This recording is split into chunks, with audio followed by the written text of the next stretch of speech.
India में एक ऐसी फाइनेंशियल सर्विसेज कंपनी है जो खुद फंड्स मैनेज नहीं करती, एडवाइजरी फी चार्ज नहीं करती और मार्केट बीट करने का प्रॉमिस भी नहीं देती। फिर भी मार्केट इसे प्रीमियम वैल्यूएशन देता है। मैं बात कर रहा हूं आनंद राठी वेल्थ की। सरफेस पे देखो तो बिजनेस सिंपल लगता है। क्लाइंट का पैसा लो, उससे म्यूचुअल फंड्स और स्ट्रक्चर्ड प्रोडक्ट्स में एलोकेट करो और डिस्ट्रीब्यूशन कमीशंस कमाओ, बस। लेकिन मार्केट इससे एक ऑर्डिनरी डिस्ट्रीब्यूटर की तरह ट्रीट नहीं करता। क्यों? क्योंकि स्टोरी प्रोडक्ट की नहीं है, स्टोरी क्लाइंट, रिलेशनशिप और एग्जीक्यूशन की है। सबसे पहले इसके क्लाइंट समझो। आनंद राठी वेल्थ सबको सर्व नहीं करता। ये एक मास रिटेल बिजनेस नहीं है। FY26 के एंड तक कंपनी के पास 13,395 एक्टिव फैमिलीज थी और 401 relationship managers. Average client size रफली 7 करोड़ रुपीस के आसपास है। यानी ये बिजनेस उन लोगों के लिए है जो रिटेल इन्वेस्टर्स से काफी बड़े हैं लेकिन ultra rich private banking category में परफेक्टली फिट नहीं होते। ये बीच का सेगमेंट है और एग्जैक्टली वही इस बिजनेस का स्वीट स्पॉट है। ये क्लाइंट्स DIY इन्वेस्टिंग नहीं करना चाहते। उन्हें प्रोडक्ट्स का जंगल नहीं चाहिए। उन्हें चाहिए एक ट्रस्टेड रिलेशनशिप जो उनका पैसा समझे, उनकी रिस्क प्रोफाइल समझे और उनके लिए क्यूरेटेड पोर्टफोलियो बना सके। और वेल्थ मैनेजमेंट में ट्रस्ट एक बार बन जाए तो वो इजीली टूटता नहीं। इसीलिए क्लाइंट स्टिकीनेस ARWL के केस में बहुत स्ट्रांग रही है। Q4 FY26 में क्लाइंट अट्रिशन सिर्फ 0.23% ऑफ AUM थी। फुल ईयर बेसिस पर अट्रिशन 0.54% रही। ये लो है, लेकिन एक चीज नोट करने लायक है, ये प्रीवियस ईयर से थोड़ी वर्स थी। मैनेजमेंट ने भी माना है कि अट्रिशन को और नीचे लाना जरूरी है। क्लाइंट क्वालिटी का एक और साइन है विंटेज। कंपनी के 82% क्लाइंट्स 3 साल से ज्यादा पुराने हैं और 61% AUM भी 3+ ईयर विंटेज क्लाइंट से आता है। ये इंपॉर्टेंट है क्योंकि इससे ये समझ आता है कि ये बिजनेस ट्रांजैक्शनल नहीं है, रिलेशनशिप लेड है और यही से इसका इंजन स्टार्ट होता है। बिजनेस मॉडल सिंपल है लेकिन स्मार्ट है। ARWL खुद फंड हाउस नहीं है, ये एसेट मैनेजमेंट कंपनी नहीं है। ये क्लाइंट के लिए प्रोडक्ट सेलेक्ट करता है, पोर्टफोलियो स्ट्रक्चर करता है और डिस्ट्रीब्यूशन इनकम कमाता है। FY26 में कंपनी ने ₹1198 करोड़ रेवेन्यू और ₹386 करोड़ पैट जनरेट किया। रेवेन्यू ग्रोथ स्ट्रांग थी, लेकिन उससे भी ज्यादा इंपॉर्टेंट बात यह थी कि प्रॉफिट रेवेन्यू से फास्टर ग्रो हुआ।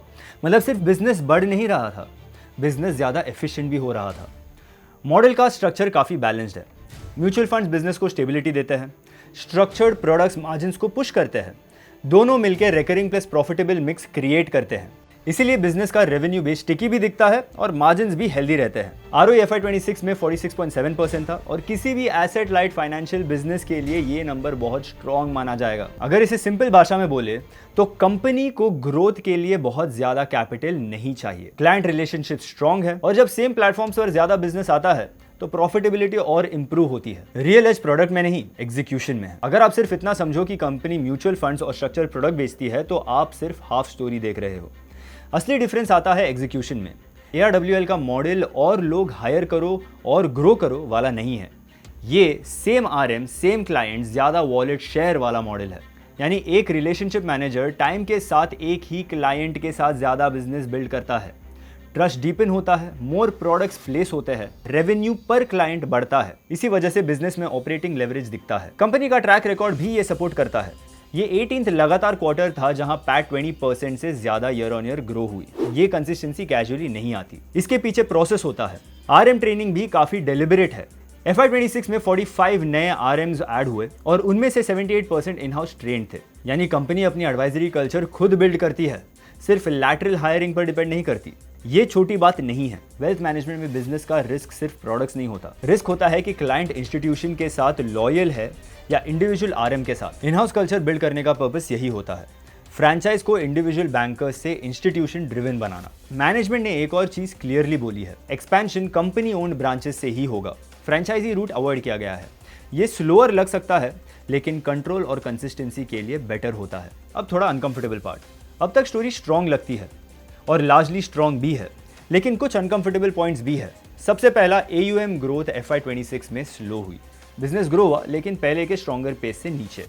Q4 में मार्केट करेक्शन का भी इफेक्ट दिखा। इसका मतलब सिंपल है, ARWL मार्केट रेजिलिएंट है बट मार्केट इंडिपेंडेंट नहीं। दूसरा, नेट इनफ्लो ग्रोथ उतनी स्ट्रांग नहीं थी। यानी AUM ग्रोथ का एक पार्ट मार्केट मूवमेंट से आया, सिर्फ फ्रेश क्लाइंट मनी से नहीं। ये सटल है लेकिन इंपॉर्टेंट है। तीसरा, RM एग्जिट्स का रिस्क रियल है। Q4 FY26 में कुछ RMs एग्जिट हुए और डिपार्टिंग RMs के क्लाइंट्स AUM रिटेंशन 81% तक आ गया। यानी जब सीनियर RM निकलता है तो कुछ पैसा साथ जा सकता है। वेल्थ मैनेजमेंट बिजनेस में ये स्ट्रक्चरली पॉसिबल होता है। चौथा, रेवेन्यू कॉन्सेंट्रेशन। बिजनेस का लार्ज पार्ट म्यूचुअल फंड्स और स्ट्रक्चर्ड प्रोडक्ट्स पर डिपेंड करता है। अगर कमीशंस पर प्रेशर आए या रेगुलेशन टाइटन हो तो इम्पैक्ट डायरेक्टली रेवेन्यू पर आएगा। यानी बिजनेस स्ट्रांग है लेकिन इनविंसिबल नहीं। फिर भी मार्केट इस बिजनेस को प्रीमियम क्यों देता है? आंसर सिंपल है, प्रेडिक्टेबिलिटी। मार्केट को लगता है कि क्लाइंट स्टिक रहेंगे, आरएम्स प्रोडक्टिव रहेंगे, मार्जिन्स हेल्दी रहेंगे और बिजनेस कैपिटल लाइट तरीके से कंपाउंड करेगा। और ऑनेस्टली अब तक का एविडेंस इस व्यू को सपोर्ट करता है। Strong client retention, high ROE, consistent profit growth, good execution discipline, trusted positioning in a very specific customer segment, ये सब मिलके ARWL को एक क्वालिटी फ्रैंचाइज बनाते हैं। लेकिन प्रीमियम बिजनेसेस का प्रॉब्लम भी यही होता है। जितनी ज़्यादा प्रेडिक्टेबिलिटी अज्यूम होती है उतनी ही कम टॉलरेंस भी होती है डिसअपॉइंटमेंट के लिए। अगर ग्रोथ स्लो हो जाए, अगर इनफ्लोज वीक हो जाए, अगर RM क्रंच बढ़ जाए तो बिजनेस तुरंत खराब नहीं होता, लेकिन एक्सपेक्टेशंस जरूर हिल जाती है और मार्केट पहले एक्सपेक्टेशंस को रिप्राइस करता है। इसीलिए आनंद राठी वेल्थ को समझने का सही तरीका ये है। ये एक high quality relationship driven distribution business है। इसने एक स्मार्ट क्लाइंट सेगमेंट चूज किया है, प्रोडक्ट मिक्स बैलेंस्ड है, एग्जीक्यूशन डिसिप्लिन्ड है, क्लाइंट स्टिकीनेस स्ट्रांग है और कैपिटल एफिशिएंसी आउटस्टैंडिंग है। लेकिन FY26 ने यह भी दिखाया है कि बिजनेस फ्लॉलेस नहीं है। AUM ग्रोथ स्लो हो सकती है, नेट इनफ्लो सॉफ्ट हो सकते हैं, RM एग्जिट्स इंपैक्ट कर सकते हैं और रेगुलेशन एक रियल ओवरहैंग हो सकता है। All in all Anand Rathi wealth एक वीक बिजनेस नहीं है, ये clearly a high quality well executed wealth franchise है। इसकी strength client relationships, disciplined execution और कैपिटल लाइट मॉडल में है। लेकिन इसे फ्लॉलेस समझना गलती होगी। FY26 ने दिखाया है कि बिजनेस रेजिलिएंट जरूर है पर कंप्लीटली इम्यून नहीं। और इसीलिए स्टॉक को समझने का सही तरीका सिर्फ बिजनेस क्वालिटी देखना नहीं, बल्कि उस क्वालिटी के लिए मार्केट कितना प्राइस मांग रहा है ये समझना भी है। बिजनेस अच्छा है, सवाल सिर्फ इतना है, क्या करंट प्राइस पर भी उतना ही अच्छा है? Investment in securities market are subject to market risks. Read all the related documents carefully before investing.